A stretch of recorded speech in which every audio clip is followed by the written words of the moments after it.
Welcome back to the channel, people. This is the Pitch Side Report. All right, we talk about soccer news mainly. So today we're going to touch on the end of the transfer window, especially the Premier League, since that's the league I watch the most. We're going to touch briefly over the Europa League draw as far as Manchester United, and then we're going to touch over the games that are happening in the tomorrow morning. But if you're here, appreciate you. I appreciate you watching. I appreciate if you're still here. And if you're a Manchester United fan, I know you're freaking disappointed. And if you're not disappointed, I mean, I don't know what to say to you. We just gave away, I mean, arguably one of our best attacking players and definitely one of our best players on the ball as far as link up play.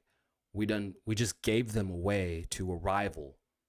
Sure, that rival has a ton of players in those positions, so maybe he won't play as much, but we just gave them even more depth. I don't understand the thought process behind this. As far as if you want your team to do well, you still need depth on the team. I mean, how many games are there in the season? There's over like 60 games.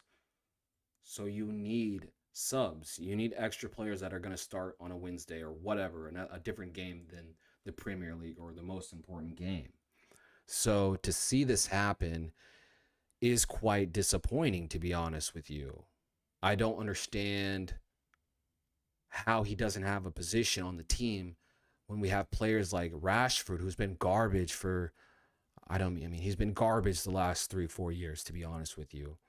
Okay. Players like, okay, we got rid of Scott McTominay. Fair enough. Players like Mason Mount. Okay, he's injured, but Mason Mount. Do, do you think Mason Mount is better than Sancho? If so, let me know in the comments. Maybe I'm crazy, but I don't think so. I don't understand how we're giving away some of our most valuable players to teams that we're most likely going to go up against, and it's going to dictate what happens, right? As far as the top four or the cups, you don't think we're going to go against Chelsea? I'm going to make a statement right now. I'm saying that Sancho, if we play against them and Sancho plays us, he scores. He scores and probably gets an assist and celebrates. Maybe he doesn't celebrate because he's probably got respect because people don't think he has respect. I don't understand how a player that is playing for Borussia Dortmund in the Champions League final throughout doesn't make it on our team when players like Garnacho, I'm not trying to diss him. I know he's young, but Garnacho or Sancho, who are you going to choose? You're going to choose Garnacho? Oh my God. I don't understand one bit. So that was quite surprising. I know I heard the news and Juventus was also in talks, but I thought it was all just rumors at the end of the day. You know what I mean? Like I feel like that's what transfer window is what it is often. It's a bunch of rumors and then nothing really gets done and then suddenly things get done. And that's exactly what happened. It was rumors and then all of a sudden it's true. And then it's true that he's going to Chelsea. It's like, holy crap, who's thinking on this? Who's making the decisions to let him go to this team? I get letting him go, sure. Even for his sake. He's probably even taking a pay cut to go. So he wanted to go. It's like he wanted to play. So it's shocking. I don't understand the thought process, especially if you're a team that's supposed to be a team that strives to be the best in all fields. And, or at least from the outside, or at least from how I grew up, Manchester United was supposed to be dominant and stay dominant and want to stay the best. And now it's just like, I have no idea what it is. It's just a money pit, and we're in for some BS this year. Most likely, if they're giving away the top players on our team, yeah, we signed a few players, but those players are not going to replace, and we didn't buy enough to replace players like Sancho. Player like Xerxes needs Sancho, and he's gonna have to deal with. Okay, yeah, he's got Mod. Okay, he's a baller, but he's gonna have to deal with Rashford, who's been garbage. Garnacho, who's yeah, he's more of an impact player. I wouldn't say he's the starting type, but hey, he's been doing better than Rashford right now, so I'm not even gonna is what it is. My respects to the guy. Um, Rasmus Højlund, he's injured right now, but even him, bro, him over Sancho, holy crap, it doesn't make any sense to me. Let me know what you think in the comments. We're gonna keep going though. Arsenal, they got Raheem Sterling. Look, first seeing it, I was, kind of laughing at them. But now I'm thinking it over. It's not a bad call. Arteta already kind of is familiar with the guy. Maybe he'll understand where to get him. And I mean, Sterling, yes, he's not what he was at City, getting all the opportunities he was getting. But Arsenal, they contain the ball pretty much most of the game. So to get a player like that, I think will help them. And a player that does have experience with the manager already. So it's going to be interesting to see. He hasn't had his shooting boots on lately, but hey, maybe he'll gain them back. I really don't think it's the worst decision after seeing what just happened as far as like the Sancho. I'm thinking as a fan, we're going to keep Sancho. We don't need Sterling, so good riddance. But now that seeing what actually unfolded, it's sad, bro. It's sad. Ivory Toney, he's going to Saudi. How are we missing out on that? We're giving away Sancho, letting Tony just go to Saudi, all because he bet on some games.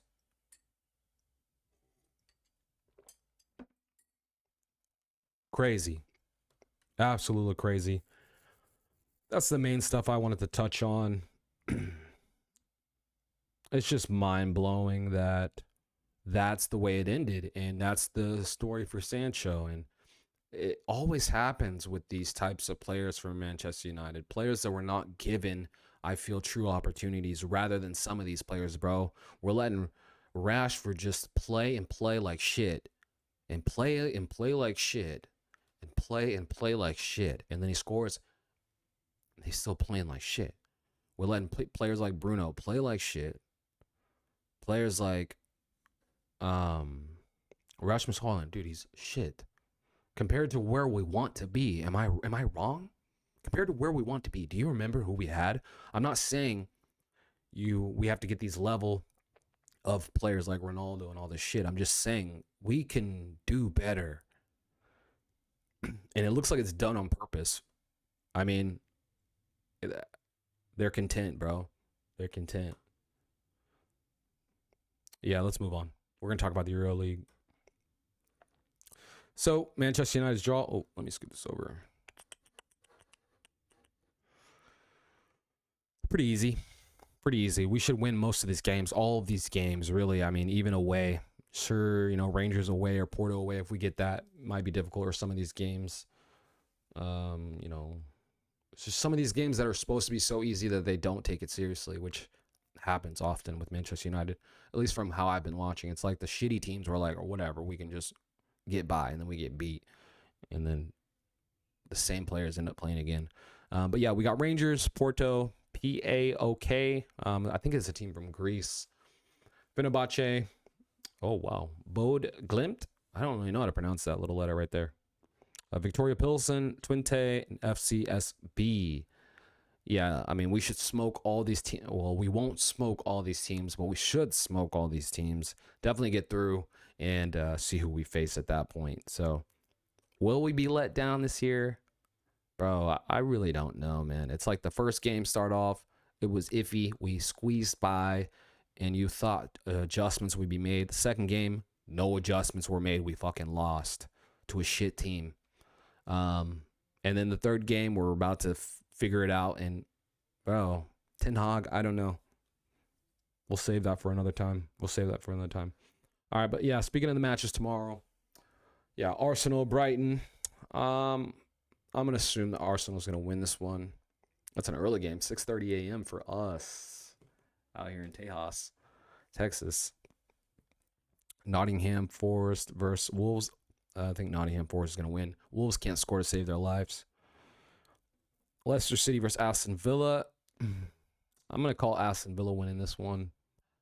Ipswich versus Fulham. Ipswich looked garbage over the week when they played whoever they played, some random schmandom. I think Fulham's going to win. Brentford versus Southampton. Brentford just gave away their best score. Quite interesting.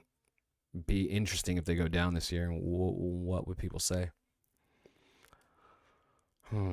Southampton, Brentford, Southampton, Brentford. I'm going to say Brentford's going to win this one, or it's going to be a tie, 1-1, 0-0. Everton, Bournemouth. Everton suck right now. I'm going to say they're going to lose. Though they just won, maybe they'll have a little bit of positivity going their way, but don't see it. Bournemouth going to win that one. Man City, smoking them. Whoever they play, they're going to smoke. Chelsea versus Crystal Palace. Chelsea should get the win. They got so much firepower. Do I need to say that again? They got so much firepower. Holy crap. Tottenham versus Newcastle. That's going to be an interesting one. I'm going to call Newcastle winning this one 2-1. Manchester United versus Liverpool. Manchester United is going to lose 2-0 or 3-0. I'm calling it now. And I'm an optimistic guy. I'm telling you, I really want to see them win, but it's just disappointing the way things are going. Yeah, let's see a few memes. So, yeah, Sturridge. Or I'm not Sturridge. Raheem Sterling. Good for him, man. Good for him. Good for him.